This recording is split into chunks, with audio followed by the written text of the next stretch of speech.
1 Nephi chapter 4. And it came to pass that I spake unto my brethren, saying, Let us go up again unto Jerusalem, and let us be faithful in keeping the commandments of the Lord. For behold, he is mightier than all the earth.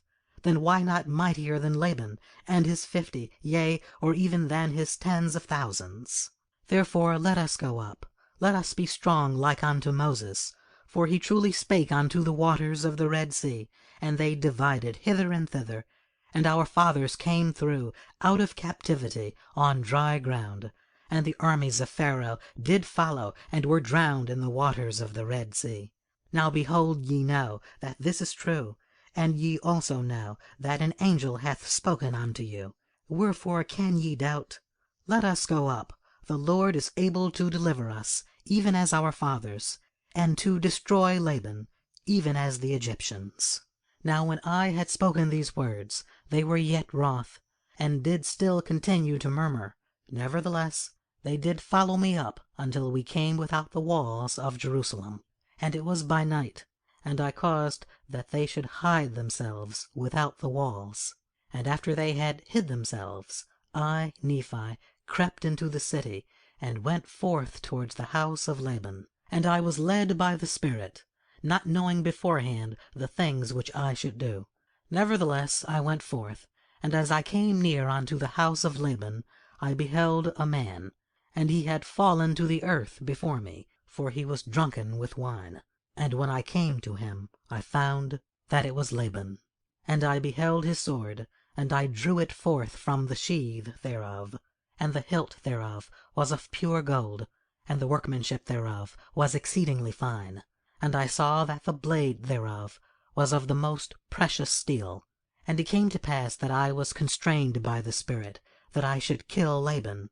But I said in my heart, Never at any time have I shed the blood of man.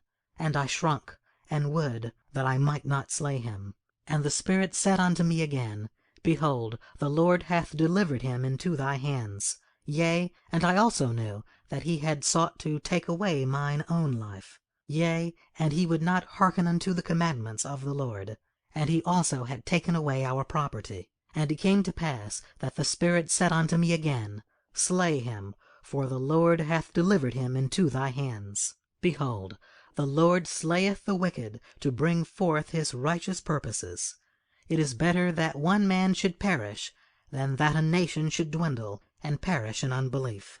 And now, when I, Nephi, had heard these words, I remembered the words of the Lord which he spake unto me in the wilderness, saying that, Inasmuch as thy seed shall keep my commandments, they shall prosper in the land of promise. Yea, and I also thought that they could not keep the commandments of the Lord according to the law of Moses, save they should have the law.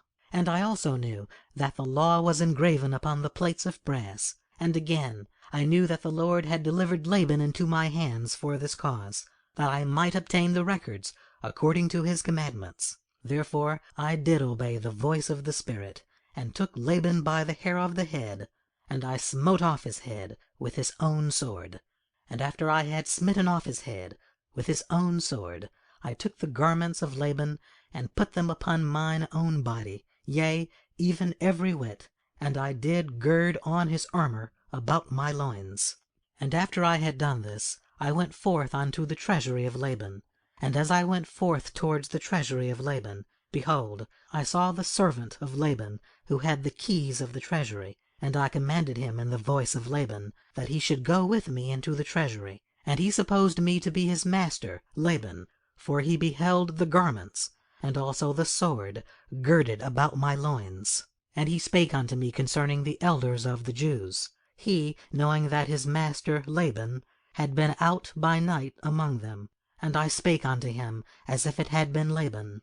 And I also spake unto him that I should carry the engravings which were upon the plates of brass to my elder brethren, who were without the walls. And I also bade him that he should follow me. And he, supposing that I spake of the brethren of the church, and that I was truly that Laban whom I had slain, wherefore he did follow me. And he spake unto me many times concerning the elders of the Jews, as I went forth unto my brethren, who were without the walls.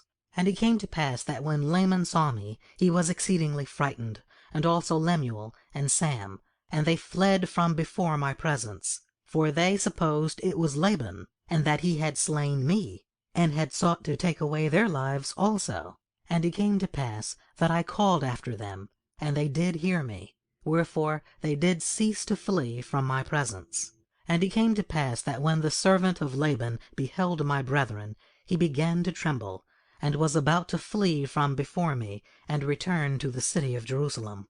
And now I, Nephi, being a man large in stature, and also having received much strength of the Lord, therefore I did seize upon the servant of Laban, and held him, that he should not flee. And it came to pass that I spake with him, that if he would hearken unto my words, as the Lord liveth, and as I live, even so, that if he would hearken unto our words, we would spare his life. And I spake unto him, even with an oath, that he need not fear, that he should be a free man like unto us, if he would go down in the wilderness with us. And I also spake unto him, saying, Surely the Lord hath commanded us to do this thing, and shall we not be diligent in keeping the commandments of the Lord? Therefore, if thou wilt go down into the wilderness to my father, thou shalt have place with us. And it came to pass that Zoram did take courage at the words which I spake. Now Zoram was the name of the servant, and he promised that he would go down into the wilderness unto our father. Yea, and he also made an oath unto us, that he would tarry with us from that time forth. Now we were desirous that he should tarry with us for this cause, that the Jews might not know concerning our flight into the wilderness, lest they should pursue us and destroy us. And it came to pass that when Zoram had made an oath unto us, our fears did cease concerning him. And it came to pass that we took the plates of brass, and the servant of Laban, and departed into the wilderness, and journeyed unto the tent of our father.